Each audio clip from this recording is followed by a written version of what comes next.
Marianne Williamson is live. Hey everybody, I'm so excited that you're here tonight. This is the last night of our phase one of candidates for the Down-Ballot Progressive Summit. We'll be going for a few days and we'll come back. I have some other candidates to introduce to you as well. I hope you've been enjoying the week. I hope you've been enjoying meeting all these incredible candidates. And tonight we really have a special woman that I want to introduce you to. This is the deal. In the race that we're going to be talking about tonight, which is the 5th District of Tennessee, the incumbent, who is the opponent of the candidate I'm going to be introducing you to, has been in that job for 24 years. And America has changed.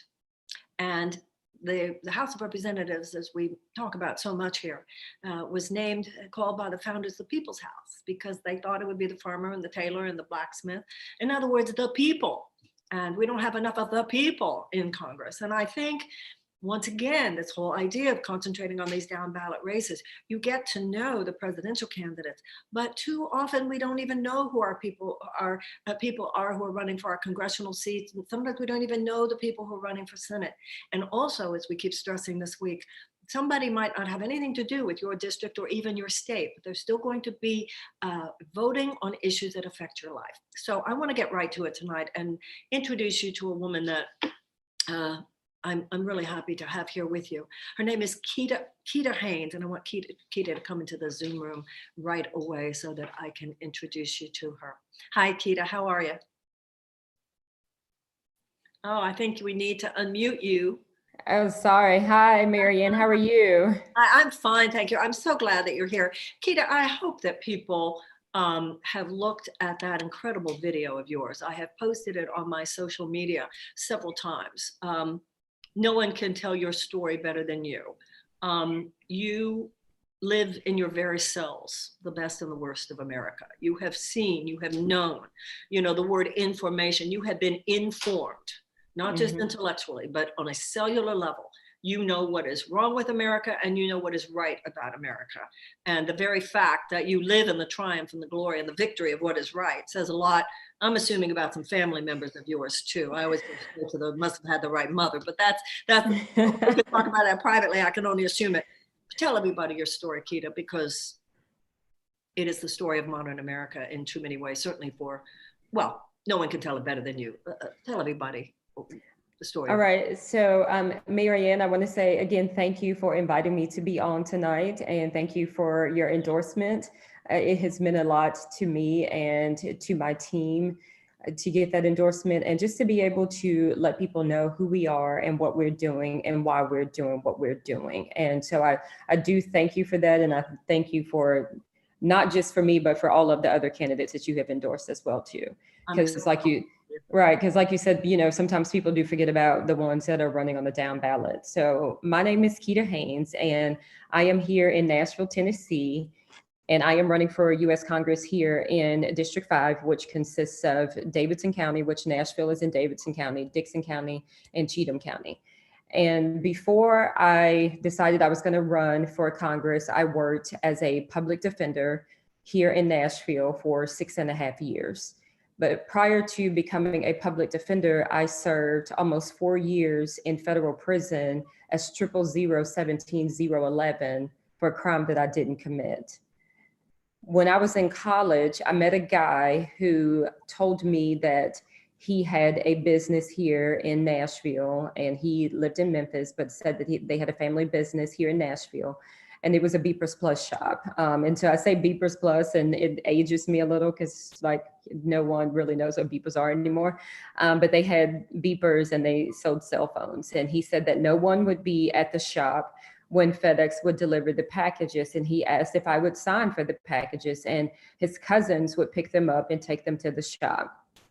And so I agreed to accept the packages. He paid me $50 a box. He told me again that, like I said, it was going to contain cell phones and pagers, but turned out that the packages contained marijuana. So myself, along with 28 other people, were indicted in federal court in the Middle District of Tennessee. Everyone pled guilty except for me, because I refused to plead guilty for a crime that I didn't commit. And I chose to actually put the government to their burden of having to prove every single element of the offense. And I was actually punished for doing that because initially, when we got close to the trial, and I would say maybe about a month or 2 weeks before trial, they had offered plea bargains along the way, and I refused to take them. And a couple of weeks before trial, they offered something else that I would serve 34 months in federal prison, but I refused to do it because I just did not think that people that were not guilty would ever be convicted and would ever have to go to prison. So we went to trial. My trial lasted a full week. They called in every single person that they could ever call in to talk about my case, talk about the situation. Nobody ever said that I knew what was in the packages. Actually, to the contrary, people said that no one ever told me that the packages contained marijuana and that they lied to me about what was in the packages. The government used everything that we would think would be positive against me. I was in school majoring in criminal justice and psychology at the time. I was on the dean's list. So they used that against me to say that I should have known and had some kind of belief that studying criminal justice, that you learn about conspiracies and how to commit crimes, which that's just so far from the truth. They used the fact that I had never been in any trouble before at all. They used that against me as well. And they used the fact that I, was from a middle class home in Franklin. They used all of those things. So we would really think that these would be great things, and we praise people for these things, but they used all of those things against me.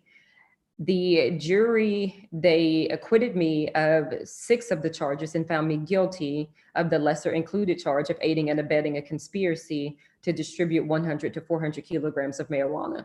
And that's generally a mouthful, but I'm just so used to saying it, it just rolls off of my tongue. And so that amount triggers the mandatory minimum sentence in the federal system, which is 5 years. So I don't know if anybody is familiar with the mandatory minimum sentencing laws in the federal system, but it's there for drug offenses, and they have some that are also there for some white collar offenses and some gun offenses. But mainly you hear about the mandatory minimum sentencing laws when it comes to drug offenses. And most people probably are aware of them because of the crack cocaine and powder cocaine. We used to have a 100-to-1 ratio. That's been changed some over the years. But so those are the mandatory minimums. And it essentially said that the judge could not go below that you could not get anything less than what that mandatory minimum was. And there are a few ways that you can, but generally that's just the way that it is. So at my sentencing, the judge actually sentenced me to 7 years in prison, which it's 84 months is what she told me, which is 7 years. And she told me that any person of my intelligence should have known that I was dealing with something highly illegal, and that I was lucky to have been acquitted of all of the other charges. And so she sentenced me to 84 months in federal prison, someone who had never been in trouble at all, had never had a speeding ticket, never been to jail, nothing. Someone who was in their last semester of school, majoring in criminal justice and psychology, on the dean's list, someone who came from, a family with both parents, all of those things, again, things that we would think that would be good things. She told me that she did not take me into custody then. She told me she would let me stay out until I graduated, because like I said, I was in my last semester. So I graduated from college with a degree in criminal justice and psychology, December of 2002. And January of 2003, I had to report to Alderson Federal Prison Camp to start serving a 7-year sentence at that time. My attorney appealed my case, and so I still have my appellate rights because I chose not to plead guilty. So we appealed my case, and we had to appeal my case all the way to the Supreme Court. The United States Supreme Court actually granted the appeal, and they remanded the case back to the Middle District. So I had to come back to the Middle District in order to be resentenced. At that time, I had probably served maybe about 2 years in prison, close to 2 years. So we thought that I would be going home then, but I did not go home. The judge told me then that I had gotten everything that I would ever get from prison, but because of the mandatory minimum sentencing law, she had to send me back. So I had to go back to prison for another 18 months. And I was finally released from prison after serving almost 4 years, 3 years and 10 months on December 1st of 2006. So I came back home to Nashville, and I started working with my attorney as his legal secretary. And I worked with him as his legal secretary, and I enrolled in law school here in Nashville, Nashville School of Law in 2008. Hold on. I need you to stop right there. I have so many questions to ask you. Okay. Also, I want everybody listening, because you can see where this story is going, because this woman's running for Congress. And I want to make sure that you know what her website is, so that you can hopefully contribute to her campaign tonight. She is Keeda Haynes, KeedaHaynes.com. Please Yes. go there now, and please give what you can. I want to go back, Keeda. Okay. How, and this is a very personal question, how were you not eaten up with anger and a sense of injustice? Was it your mother? Was it your father? Was it your family? Was it your God? How did you come out of that? Obviously, it's wonderful that the lawyer gave you that job, but what it took within you to dwell in victory and then to go to law school, I think that your story of your psychological, emotional, and spiritual victory here is the victory that you were given, because obviously, according to man's law, you were done wrong. Right. But God's law has lifted you up, and to deny the power of what has happened within you, despite what was happening outside. And I know there are many people watching tonight who'd like to hear about that as well. Okay, so I was angry and filled with rage at the system, because because of the way that I was treated. The prosecutors came after me as if I was some big drug kingpin moving marijuana, drugs, cocaine, everything. Did they know that you weren't? Did they actually know that you weren't? Oh, they absolutely knew that I was not. Why did they do it, Keeda? What was it's so interesting, because I was charged with conspiracy, and one of the things that I say about the conspiracy charge is that it's a web. And so what they are able to do with these conspiracy charges is that they can get one or two people, and then they can cast that net so far. And because of the mandatory minimum sentencing laws, the people that are the ones that are bringing in all of the drugs are generally not the ones that get most of the time, because they have information and they can cooperate with the government, versus the other people on the other end, they have no information. And so these mandatory minimum sentencing laws, they really, first of all, we have a fictitious war on drugs. There was never a war on drugs. There's a war on Black and brown and low income people. That's what the war is, but there was never a war on drugs. And so we have this fictitious war on drugs here, and it is just sweeping up, all kinds of people from all types of communities. It was so unbelievable when I went to prison, the number of women that were in prison on conspiracy charges behind brothers, fathers, uncles, cousins, boyfriends, husbands. And so, and at that time, that's when we started to see the rise of women in incarceration, and large in part due to these conspiracy charges. I'm familiar with the Women's Clemency Project, and this is often the case where the women who didn't even have anything to do with the original crime actually end up with greater, worse charges than the people who did it. First of all, I want to ask you, before we move on, I'm sorry to slow the story down, but there's so many. Fine. So the 28 people who pled guilty and got a plea sentence, what did they serve? So the guys in California who were shipping the marijuana to Tennessee and Memphis and everywhere else, they got quite a bit of time. The guy that I was dating, I think he got 20 years.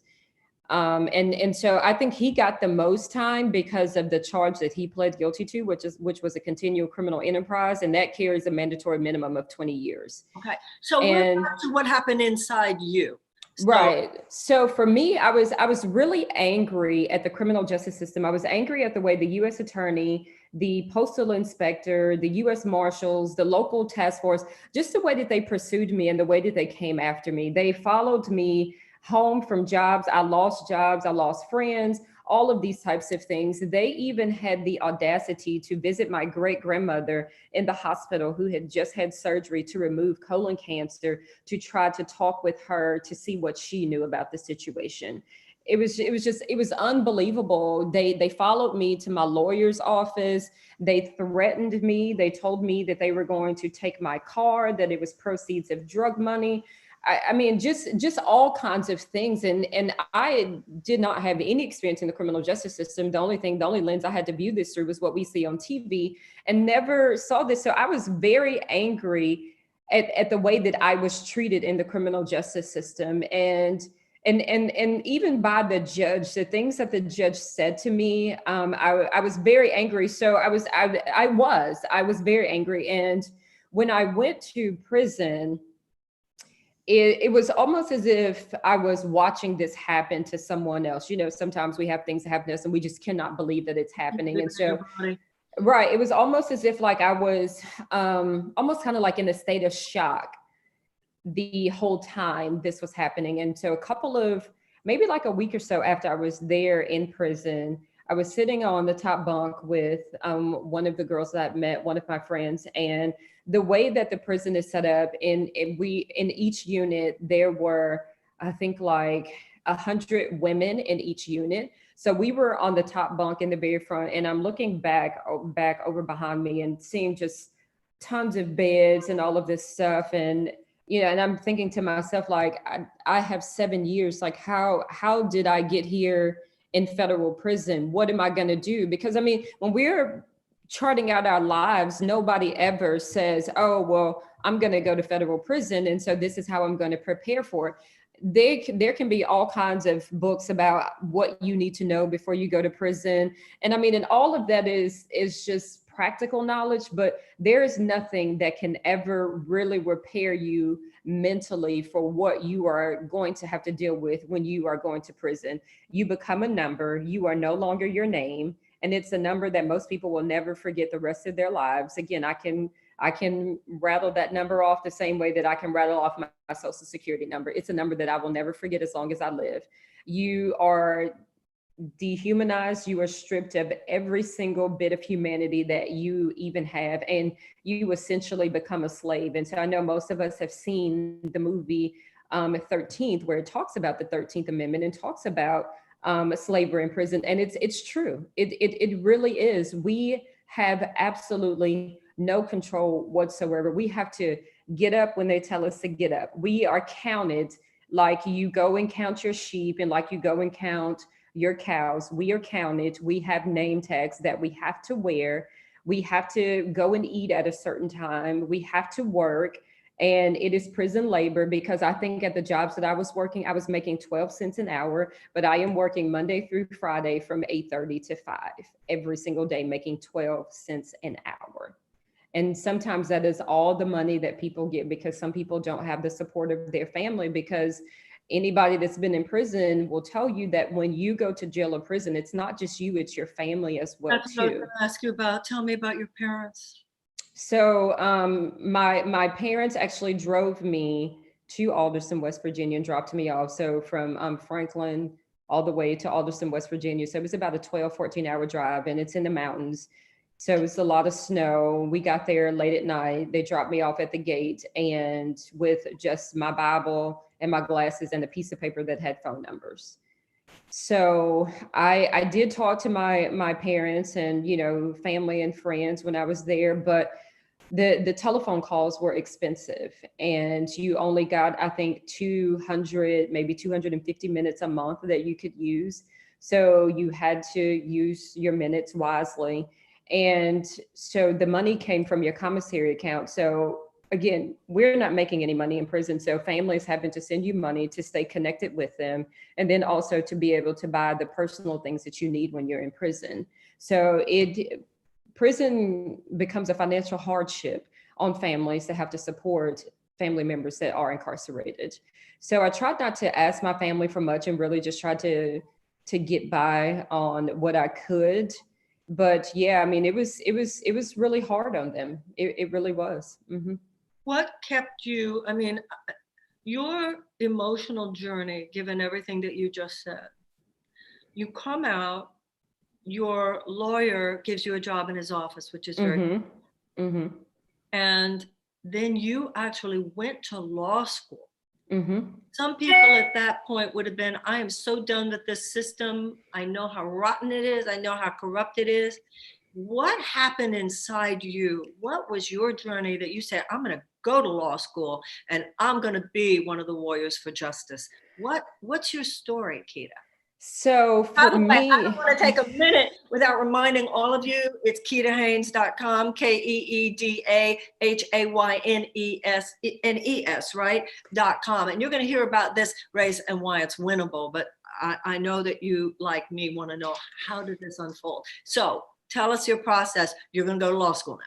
yes. So when I got out, I went to law school, but even before I went to prison, when I was majoring in criminal justice and psychology, because when I first went to college, I was going to be a criminal psychologist. And yeah. And the criminal justice system. Right, exactly. And then I said that I was going to be a criminologist, but then I had to take a legal methods class, which essentially just consisted of briefing cases. And I had no idea what I was doing and did it once and did not do it well. And my teacher, Professor Woods, called me into his office, explained everything to me. And from that moment on, it just clicked with briefing cases became second nature, to the point where he had told me that one of the briefs that I submitted, that it was the best brief that he had ever had submitted to him the entire time that he had been teaching there at the school. And so it was just like, that was just how becoming a lawyer, that's just how it was birthed. It just clicked. It just fit with everything that I wanted to do. And so I was going to be a lawyer before I went to prison. And when I was in prison, I was studying for the LSAT, because I was not going to let the fact that I was in prison keep me from doing what I said that I wanted to do. So I studied for the LSAT when I was in prison. I want to take a moment to acknowledge the strength of character that it would take to be in prison and to say, I'm going to study for the LSAT. Mm-hmm. I did. I helped some of the women in prison with some of their legal issues. And it was in prison where me wanting to be a public defender was birthed, because I'm listening to all of the women talk about their situation and their stories, and talk about their public defenders and how they didn't have good attorneys. And I had a really good attorney, but it wasn't a public defender. I was fortunate enough that my family was able to pay for a private lawyer. And so I'm listening to all of these stories from all of these women talking about how horrible their lawyers were. And, you know, my lawyer, he set the bar up here. And I told myself that I wanted to be able to give that level of representation to people that couldn't pay for it, people that could pay $5 for it, $50 for it, $500, $5,000. I wanted to do that. And so and I wanted to change the narrative around who public defenders were. So it was almost like a personal mission. Right. To, you know, it was, and like I said, it was because of the women there and their stories. And it's just like, we can't let this happen. We cannot have attorneys that are out here that are supposed to be representing people that are doing the exact opposite and essentially contributing to mass incarceration. And so it was my mission to go out there and to be the best public defender that I could be, so that I could have a hand in stopping people from coming into jails and prisons because of what I had seen as a public defender. So that was what I did as a public defender. I went into the courtroom every single day, and I advocated on behalf of my clients. You know, there's a power structure already in the court system that we all know of and are aware of. And one of the things that I would do with my clients in order to humanize them and to have all of us on the equal playing field is that I would tell my clients to call me by my name, that they didn't have to call me Miss Haynes, that they didn't have to call me Miss Keita, that they could just call me Keita. We are, you know, here. And so the thing is that to let them know that I am not speaking for you. I am standing right beside you.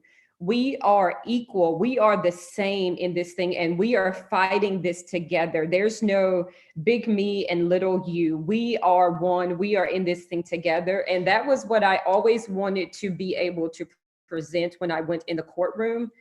And I don't really know what I was expecting when I went into the courtroom, but it was completely different, because I would speak, people would ask me to do speaking engagements, and people would ask me, why did I become a public defender? And so I would tell them, I am my client and my client is me.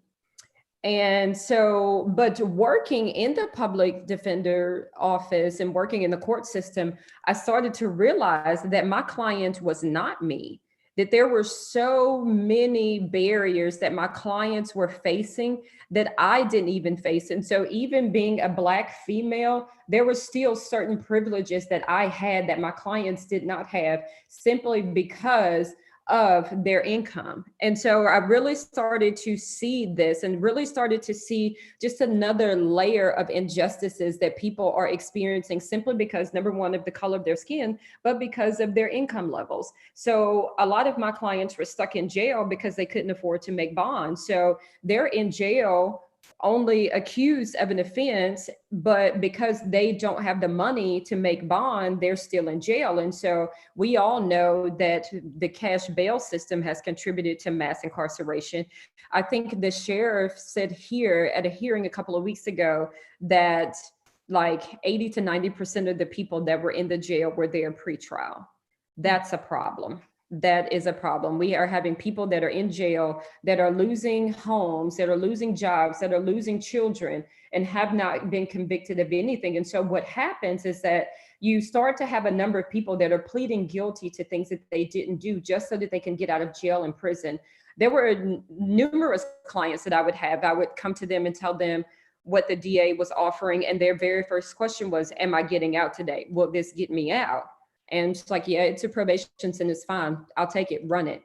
Because they wanted to get out of jail and didn't have the money to do so. And so they're doing whatever they can in order to get out of jail. And I think in some situations, the DAs knew this and were actually using it to their advantage, and were actually offering people crappy sentences, knowing that people would take them because it's going to get them out of jail sooner.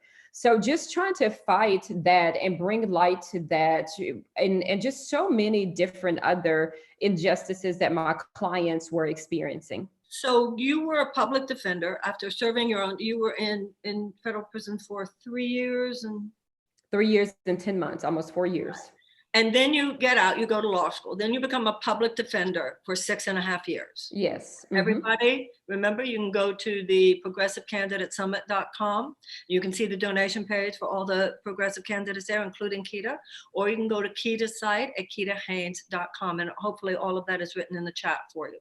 Okay, when did it occur to you, or was this part of your plan all along, that thought, I want to run for office? And also, I want to give a little background about your district for just a moment, because I think a lot of you might not realize, because you think of Tennessee, you think of such a red state, but Nashville is blue.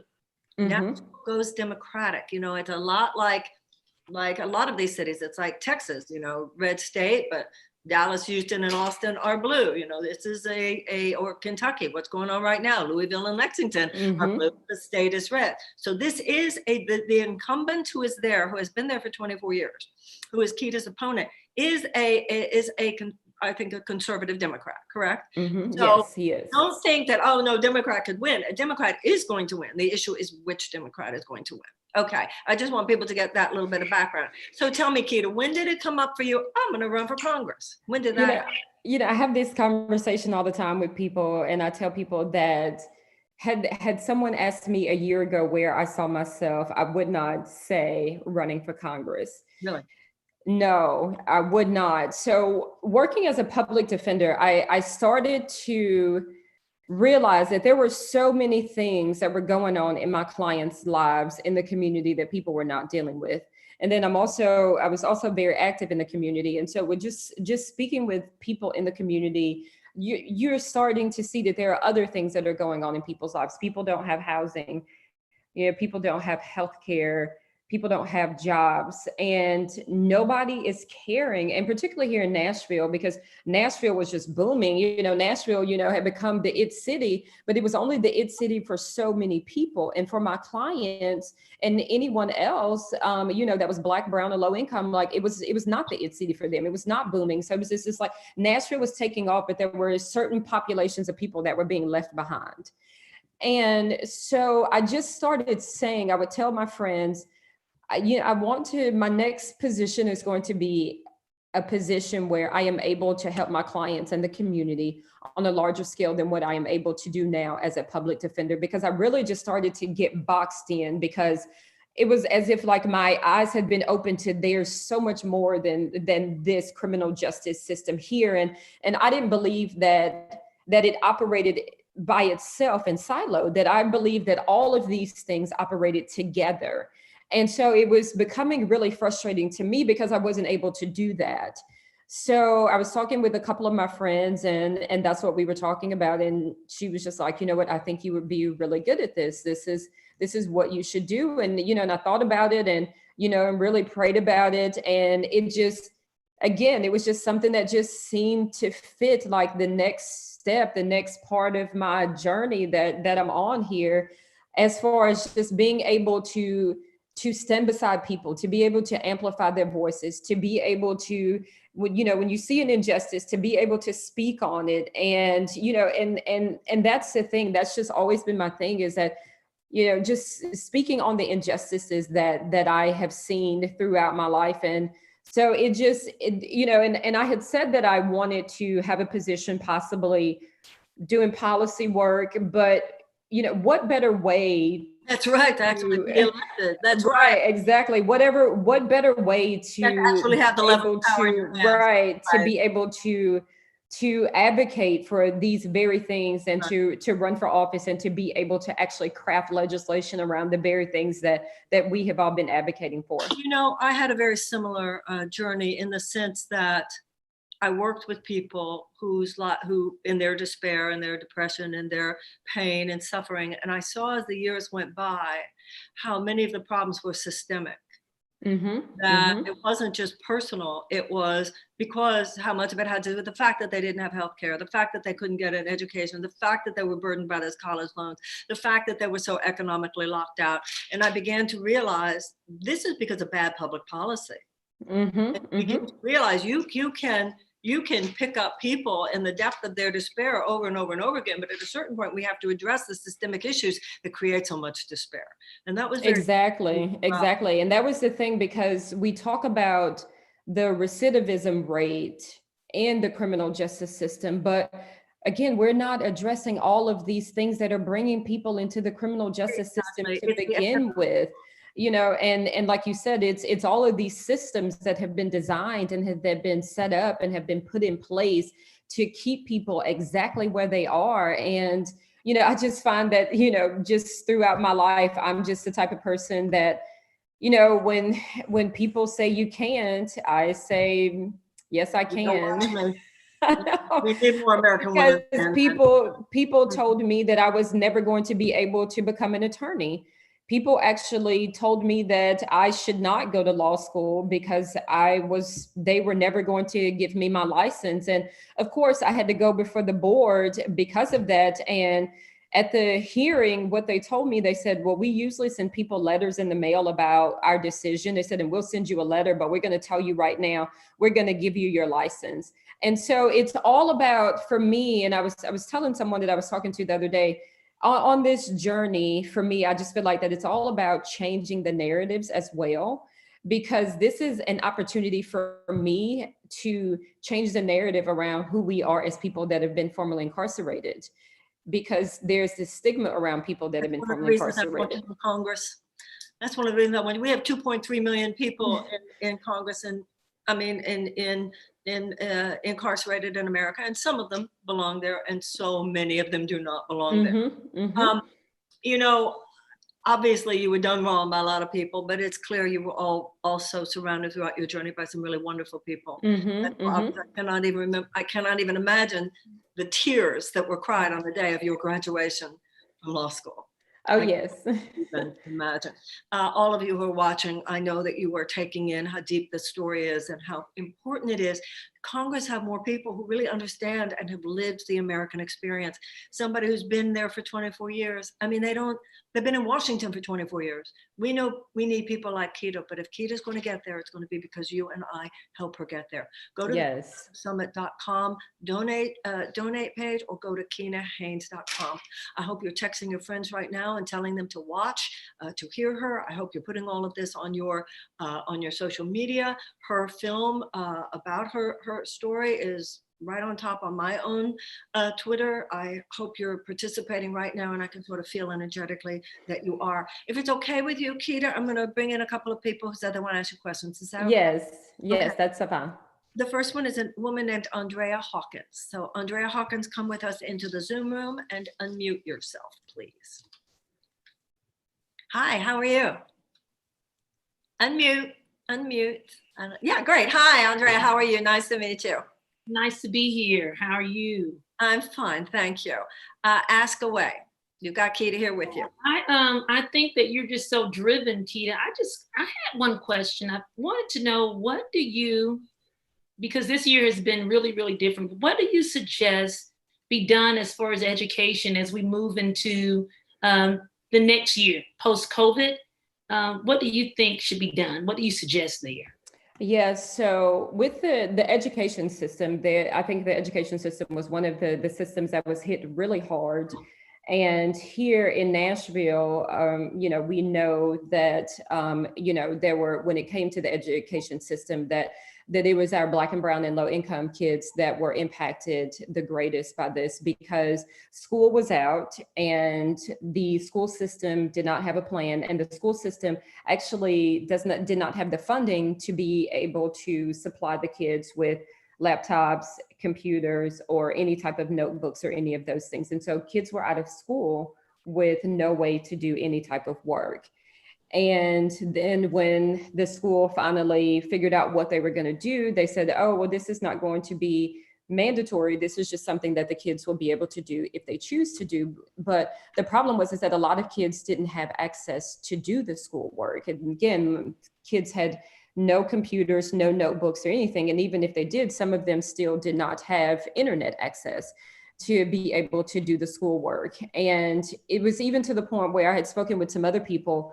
They deal with the at-risk kids, and the school system was trying to just go ahead and extend the suspension or the expulsion of some of those kids. And we were just like, no, like that's unbelievable. Like, you can't do that. And so I think one of the things that we need to do as far as education is concerned is that first of all, we need to make sure that education is funded. And I think all across the country, we have so many education systems that are underfunded.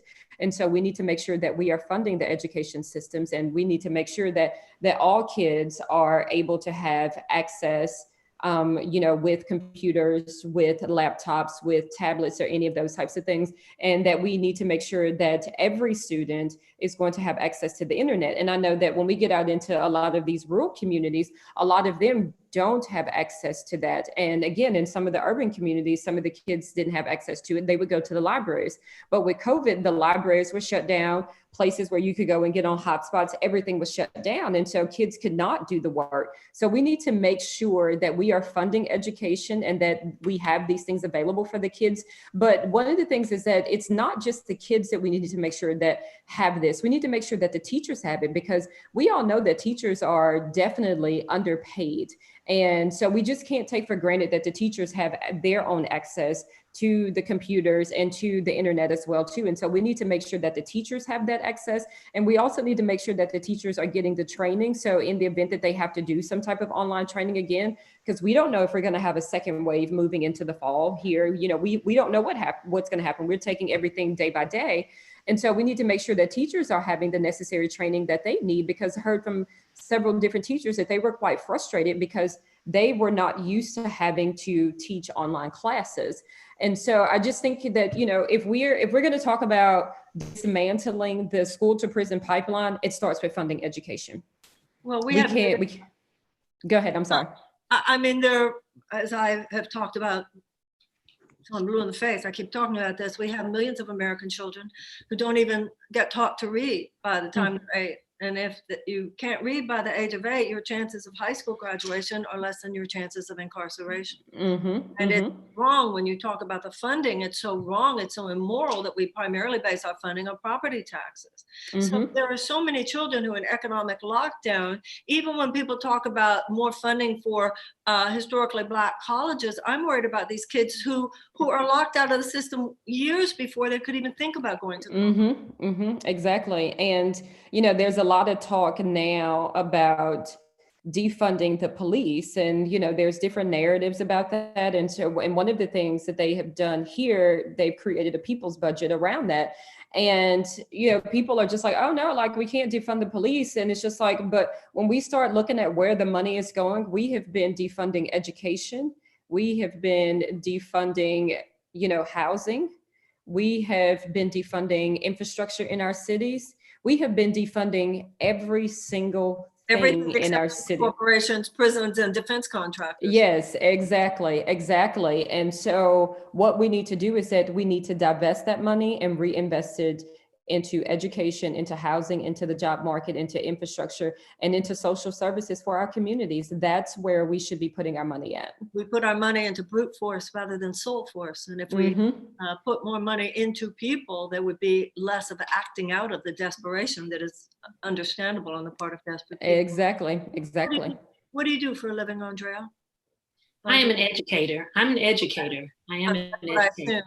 Do you have any other ideas about things that should change that maybe Keita should know about, and the rest of our audience should know about? I think she nailed it. I listened to her backstory, and I think that she's very passionate and driven, and I think that she needs to be in Congress. So definitely support her.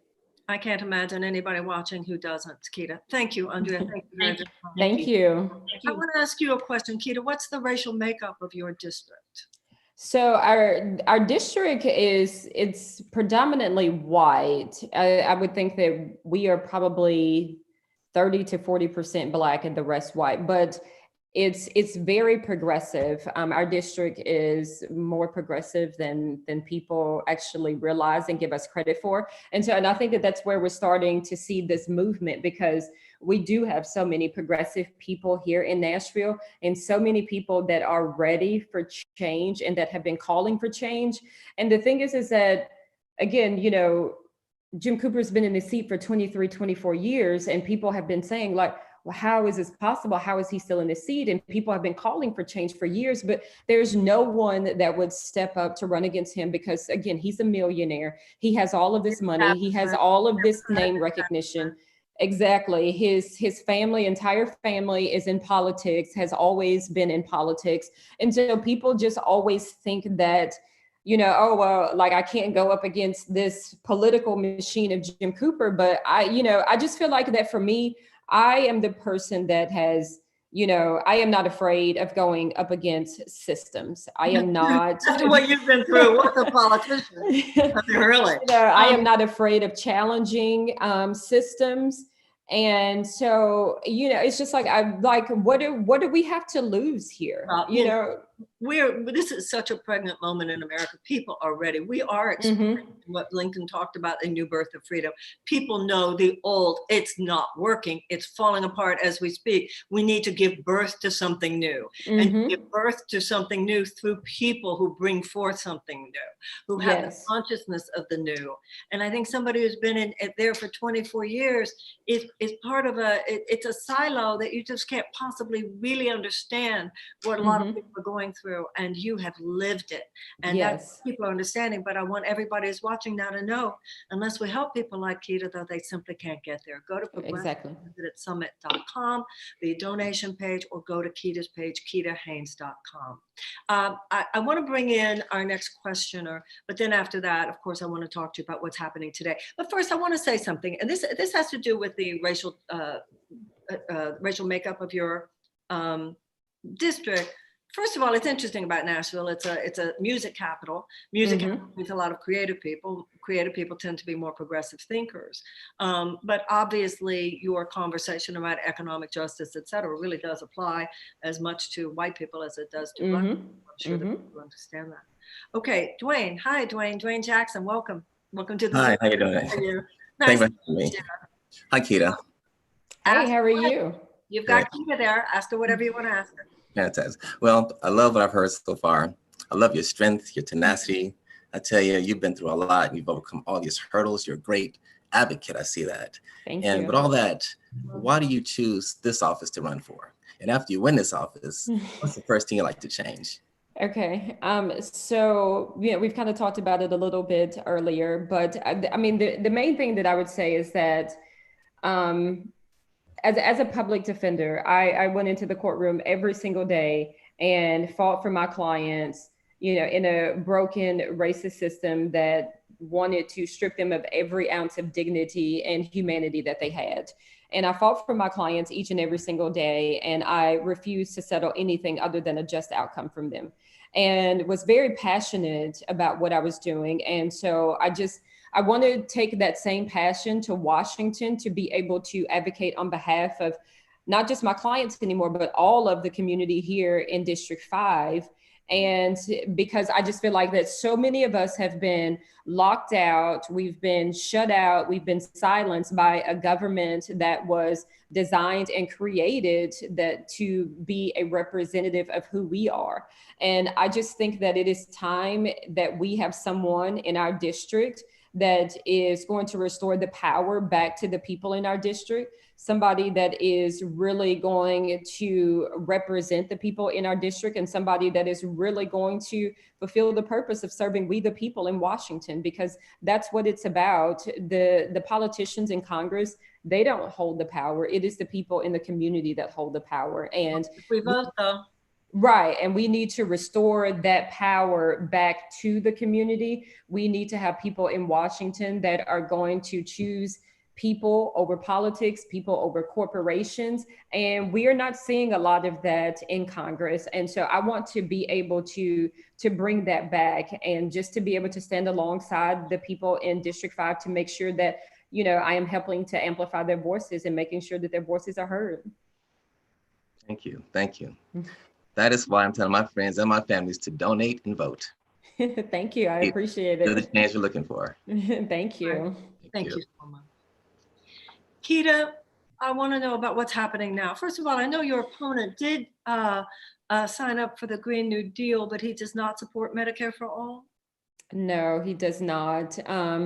He did a forum, I think last week, and he was asked that question, what it would take for him to support Medicare for all. And his response was, oh, well, it's not that I don't support it. We just need to do something with healthcare now. And then he spent like the other 5 to 7 minutes talking about the Republicans in the Senate and how nothing could ever be done. And, to me, that's just typical Jim Cooper.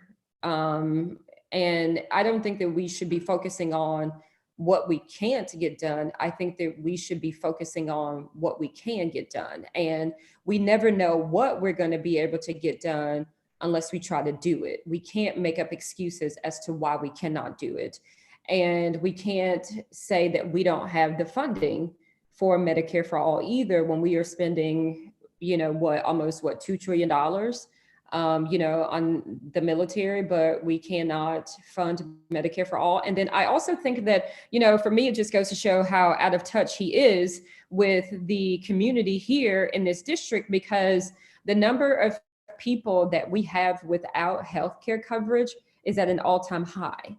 And we can blame it on the fact that the governor did not extend Medicaid here. We can do that. Yes, we can. And that's a legitimate argument. Unbelievable. But if we had Medicare for all, that wouldn't even be an issue. And so it's just like, you say that you're not against this, but we need to figure out something that we can do right now. But yet here we are, like, that is right. That is what we can do right now, because you are in a district where the number of people who don't have health insurance, it's at an all-time high. And yet and still you're doing nothing about it, because you say that, the Republicans are never going to pass this. Well, you know what? We've got to do something. We can't sit along on the sidelines and just idly watch and just idly say, oh, well, because of the makeup of Congress, we can't get this done. Like, no, like, our people are demanding that we get this done. And as representatives representing people in this district, we have an obligation to get it done. What about what's happening in America today? We are in a different time. I've had several conversations with family and friends about where we find ourselves here in America, and what happened with George Floyd is what has been happening, and it is what we have known is happening. But now there is cameras and there's social media, and everybody is seeing all of the things that we have been talking about for years.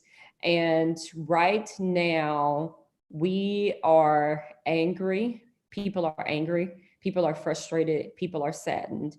And people are really coming together, and people are demanding change. And I think that this is an opportunity that we can use that anger and that frustration and demand change, not just on the local level, but demand change from every single person that is in position of power, to say we are not going to stand by and allow business as usual to continue on. We are demanding justice. We are demanding equality. We are demanding that our voices be heard. And so while we're in, this time of, racial tension, it is comforting to see that this is not Black people that are just angry and upset, that this is white people, that this is Black people, that this is Latino, that this is, Muslim people, that this is Christians, that this is everyone that is outraged and that is calling for change. And so it's, for me, it's good to see that we are all united, and that we are all calling for change around these issues. But it's just like this is something that is systemic. And we've got to deal with racism. No longer can we say we don't see color, because if somebody says that they don't see color, well, then they are denying my existence. And so we cannot say that we no longer see color. We've got to see color, and we've got to acknowledge it. We've got to acknowledge that this country, what it was built upon, that, that slavery was one of, the worst sins that have been committed upon a population of people. And we've got to understand that. We've got to deal with that, and we've got to reckon with that, because if we don't, it is just going to continue on and continue on. And so we've got to learn from the past in order for us to be able to move forward in the future. And I know that for some people, these conversations are uncomfortable, but we have to have the uncomfortable conversations. We have to be willing to listen to people that you may not necessarily listen to on an everyday basis. You may have to take a back seat, because right now, like, some people's voices may not be as important to the conversation as other people's voices are. And so this is a time that, like I said, we are having hard conversations. We are recognizing what is going on, and we are demanding change. Just here in Nashville, last Thursday, we had, I think, 4, 5, 6 teenagers organize a rally that had well over 10,000 people, and it got national coverage. And so, so we're having people, and I mean, there were all kinds of people that were at the rally. I wasn't able to attend because we were doing something on Zoom then, but it's just been amazing to see the number of people that are coming out and that are just outraged and are demanding change. And so I'm hoping that this is going to transfer into people showing up to vote in August, and that we're going to continue and keep that same energy and vote in November as well too, because it is definitely time for a change on every single level. And your primary is on August 6th, right? Yes, it is. Mm-hmm. Well, ladies and gentlemen, and everyone else, you heard it here. Keita Haynes is the American story in all its evil at times, and all its beauty, and all its glory. And we are living at a time where the worst of America is on full display, and the best of America is on full display. And Keita Haynes has known both, and she has lived through both. And I have tremendous respect for you, Keita, and I can't imagine that everybody who has heard you tonight, everybody's heard you on your campaign, does not share my respect, but also my hope for my country. As you said, it's not just a Black issue, a brown issue, it's an American issue. It's liberty and justice for all. And it's time for this generation to decide for ourselves, do we or do we not mean that? Liberty, justice for all. Because the strength of a nation does not lie in our armies or our material wealth. It lies in our principles. And sometimes generations are called on to take a stand for those principles. And as my father used to say when I was a child, if they're coming for anybody, they could someday come for you. So Exactly. if there is injustice, as Martin Luther King said, if there's injustice anywhere, it is a threat to justice everywhere. Exactly. We can have Keita Haynes in Congress. We can have her. Jim Cooper has been there for 24 years and he's done what he has done, and he has been the democratically elected representative, and good for him. And it's time for change in America. And it's time in the Democratic Party. There's going to be a Democrat. The Democrats will win this district. Let's have a new Democratic Party. Can we please? Can we just have a new birth of freedom? Can we allow in the voices of women, the voices of a Black woman like you are, Keita, who can speak from an experience that is so important. So much of what you heard Keita say tonight, wouldn't it be beautiful to have her saying that on the floor of the House of Representatives? Too many times, it's too easy to get cynical today. Too easy to say, it's hopeless. But if this woman cannot just surrender to cynicism, if this woman can stand on hope, if this woman can stand on, but we can change it. Too many people say, forget it, the system's so corrupt. I say all the time, the fact that the system's corrupt is not a reason to abandon it, it's a reason to change it, to transform it. And no one can say that with more moral authority than Keita Haynes. Keita, I wish you the best. I hope that people will continue to send around this recording. I want everybody to remember, it's going to be on Facebook. It is now on my Instagram page, on the progressivecandidatesummit.com, on Twitter, on YouTube. Send it around and tell people. Any final words you have to say, Keita? You've been so eloquent here tonight. Thank you. I appreciate it. I just want to say thank you again for inviting me to be on tonight. And thanks for everyone that have tuned in and everyone that has donated this far. There are several other issues that I have on my campaign page. So please go to my page at www.keitahaynes.com. And you can find out more information about my story, more information about my issues. And of course, there's a way that you can donate and also sign up to get our newsletters and to be involved in our campaign, because people who aren't in your district can still phone bank, et cetera, for you. And they're on your website, people know how. Yes. One question for you. How old are you? I will be 42 June 29th. Wow. I thought you were much younger. Wow.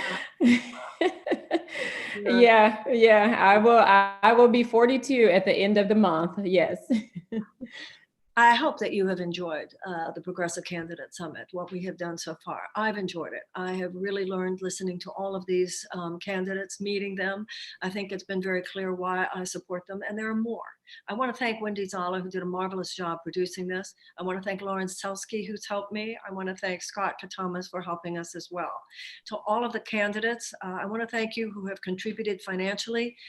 We look at the progressivecandidatesummit.com and we see the donations come in to these candidates. And I want to thank the wonderful Howie Klein, his blog, Down with Tyranny. Yes. This man is on it when it comes to all of these races. That's certainly why I met you, Keita. He's one of the biggest champions.